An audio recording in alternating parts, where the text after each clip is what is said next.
والله يا جماعه بجد ما كانش ليه اي لازمه اللي انتوا عملتوه ده.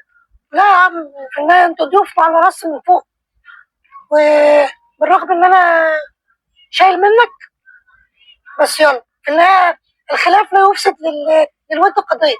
لا انت فهمتني غلط خالص، انا قصدي ان ما كانش ينفع تبعتوا تجيبونا اساسا عشان لو اعرف ان المستوى كده كنا بعتنا عيالنا يلعبوكم. الله الله الله الله الله.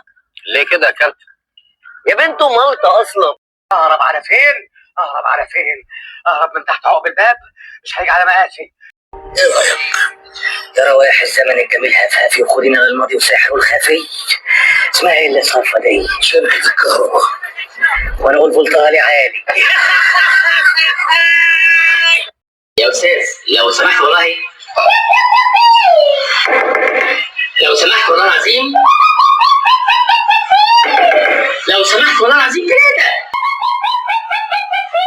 يا وجع مربربها، وانا هتفاهم مع الناس دول كيف؟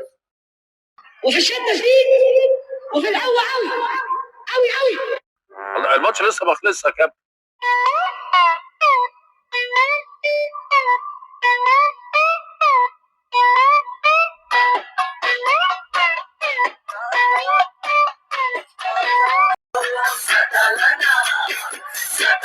وحشتني، قلت اسال. انت عارف انا مصاريفي كام في الشهر؟ انت عارف اكلي وشربي ولبسي كام في الشهر؟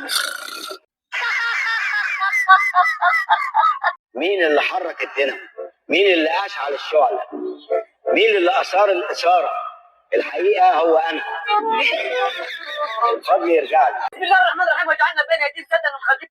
كلمني على حسين الشحات اللي نزل قلب الملعب وخلى السكوت يبقى اهات. هادي حسين الشحات. هات ايدك لما ابوسها يا حسين. مش دلوقتي يا كابتن، مش دلوقتي. هات ايدك يا حسين في الاوضه، في الاوضه. اللي شجعني وقف جنبي ودعمني، وده من حقه ان انا اقول هو مين، لانه موجود معانا هنا. الشخص ده هو انا. يا رب استر، لو الاهلي كسب هخسر الرهان وهخسر سندوتش البرجر.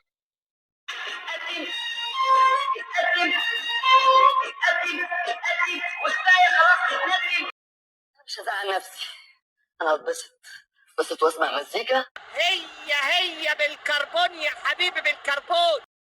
يا شباب الشباب يا بابوشي، يا عز حسبي الله ونعم الوكيل فيه. انا بسببك اتأذيت جامد. جول.